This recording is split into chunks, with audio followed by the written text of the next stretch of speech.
안녕하십니까, 구독자 여러분. 네, 지난 시간은 3강을 통해서 반도체 공정이 어떠한 것들이 있는지 그 공정들에 대해서 간략하게 알아봤었습니다. 네, 오늘 강의부터는 이제 실제적인 반도체 DC 파라메트릭 테스트가 무엇인지 알아가는 강의를 하도록 하겠습니다. 그래서 오늘은 그 첫 번째 시간인 DC 측정의 정의가 무엇인지, 그러니까 쉽게 얘기해서 DC 측정이 뭐지? 이런 거에 대한 궁금증을 풀어드릴 수 있는 강의를 시작하도록 하겠습니다. 그럼 이제부터 저와 같이 스타트 하시기 바랍니다. 네, 어, 우리가 DC 파라메트릭 테스트가 무엇인지 알아보기 전에 우선적으로 지금 현재 반도체의 트렌드와 그리고 기술적인 문제들이 어떠한 것들이 있는지 한번 살펴보도록 하시죠.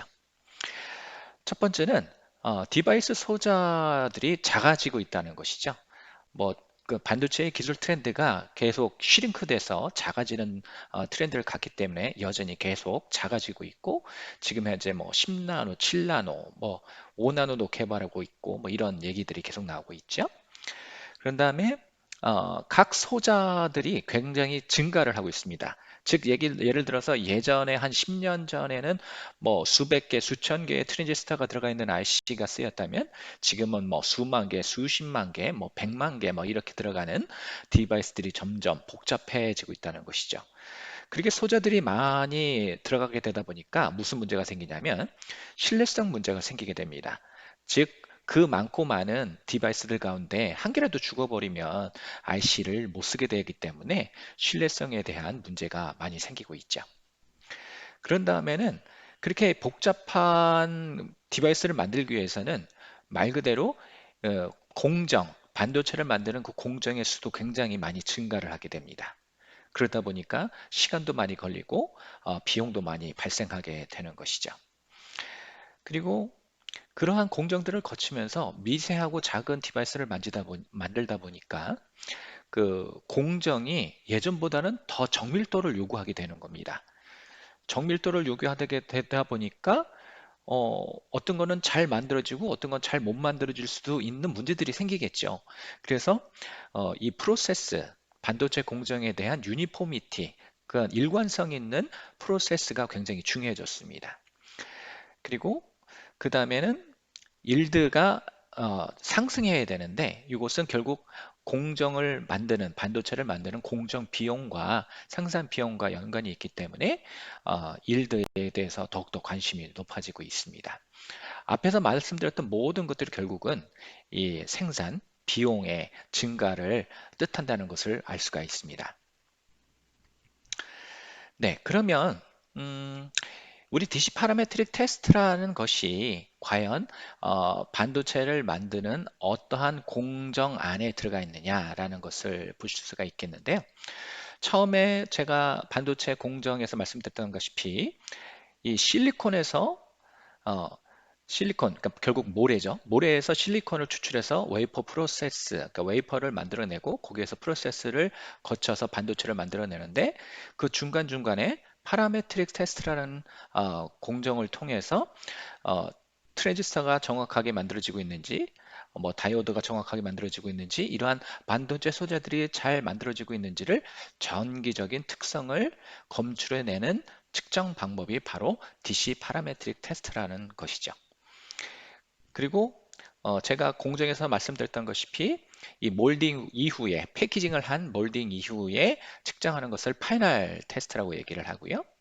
그리고 그 파이널 테스트를 거친 IC 칩들을 보드에 얹어서 실제적으로 장착되는 보드에 얹어서 측정하는 것을 보드 테스트라고 한다고 말씀드렸습니다.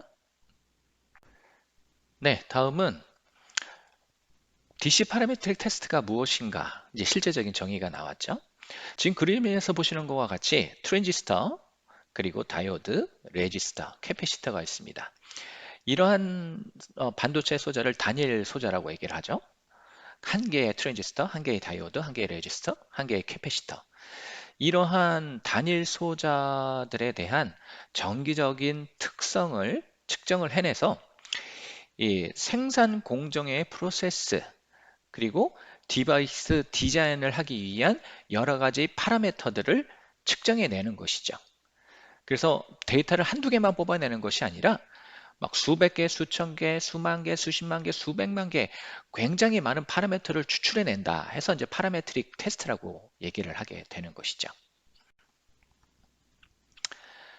그러면 이 일렉트리컬 메저먼트, 즉 일렉트리컬 메저먼트가 결국 DC 파라메트릭 테스트를 얘기를 하는데 이때 우리가 측정하는 전기, 전압에 따른 전류의 흐름, 즉 IV 테스트라고 얘기를 하죠.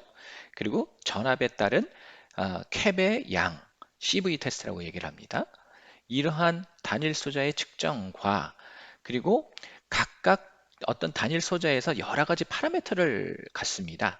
저항이라든가 뭐 VATH라는 파라미터라든가 CV 값이라든가 뭐 게인이라는 값이라든가 여러 가지 그 파라미터들을 추출하게 되는데요. 이 파라미터들은 전부 다 공정에 대한 파라미터가 됩니다. 공정을 어떻게 만들었느냐? 그러니까 트랜지스터를 어떠한 공정으로 어떠한 도펀트에 어떠한 임플란트에 이런 식으로 공정에 따라서 파라미터가 달라지기 때문에 결국은 DC 파라메트릭 테스트의 데이터는 공정의 데이터를 뜻한다 얘기를 해도 과언이 아니겠습니다. 그래서 마지막에 보시는 것처럼 결국엔 이 일렉트리컬 테스트에 대한 데이터 값들이 결국은 피지컬한 인포메이션, 즉 트랜지스터의 랭스가 뭐 15나노냐, 20나노냐, 뭐 1마이크로냐 이거에 따른 데이터와 일렉트리컬 테스트가 데이터가 서로 콜릴레이션 돼서 음, 결국 일렉트리컬 데이터가 물리적인 디바이스의 사이즈와 그리고 어떤 도펀트 양에 따라서 어떠한 특정한 파라미터 값을 갚는다는 코릴레이션을 이루어지게 만들어 주는 것이죠.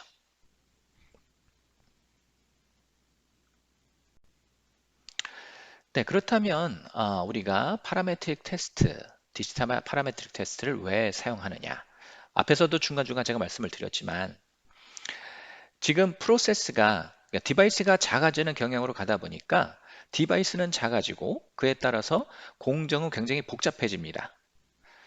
그러다 보니까 실제적으로 우리가 눈으로 보는 비주얼로 보는 어떤 모니터링이나 체킹들은 굉장히 제한적이고 그리고 어려움들이 많게 됩니다. 그래서 이러한 물리적인 특성을 전기적인 특성으로 판단할 수 있는 그 체크할 수 있는 방법이 바로 DC 파라메트릭 테스트인 거죠. 그리고 일드 수율이라고 얘기를 했었죠 저희가.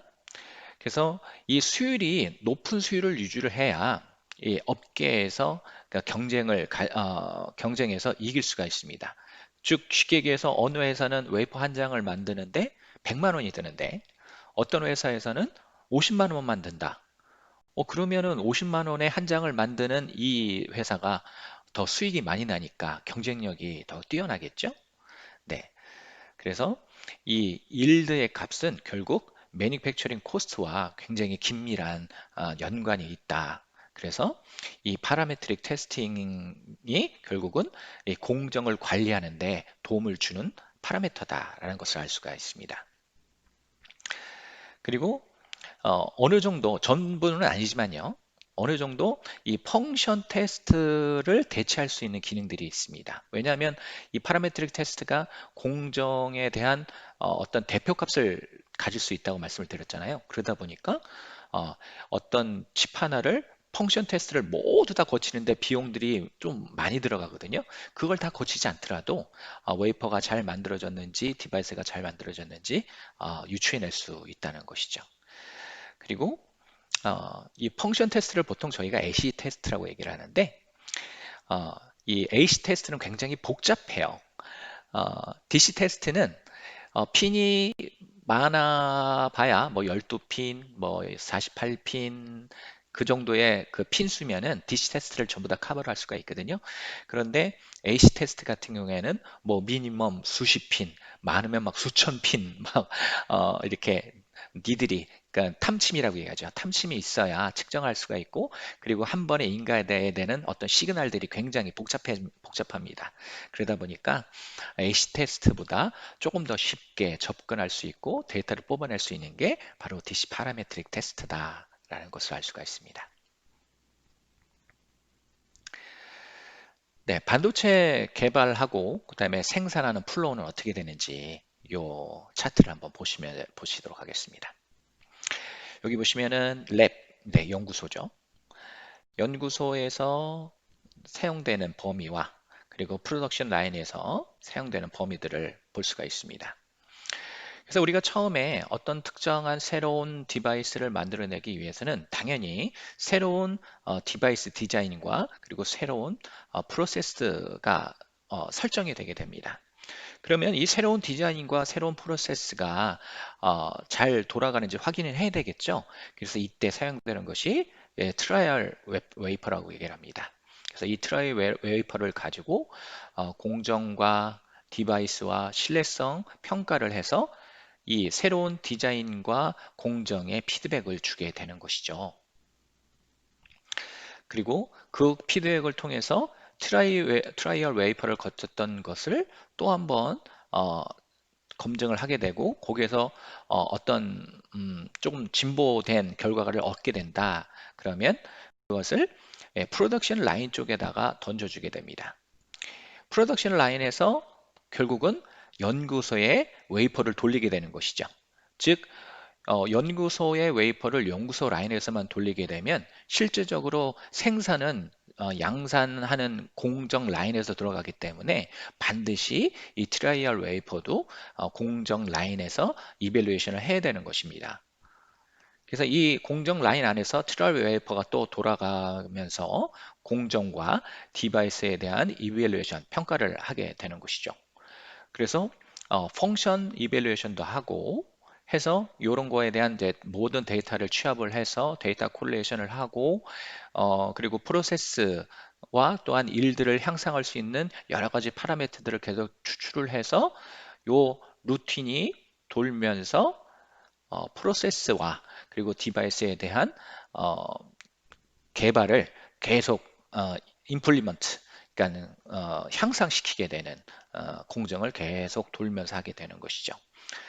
그러면 여기에서 이제 펑션 이밸루에이션이 다 끝나서 모든 이밸루에이션이 끝났다 하면 그 웨이퍼를 프로덕션 웨이퍼로 전환하여서 프로덕션 공정에 최적화된 프로세스와 신뢰성을 점검을 해서 웨이퍼 생산을 계속 해내게 되고 또한 측정을 통해서 또 피드백을 주면서 계속 웨이퍼를 만들어내고 패키지 하면서 파이널 테스트를 통해서 실제적으로 우리가 사용하게 되는 반도체 IC 칩이 나오게 되는 이러한 플로어를 거치게 됩니다.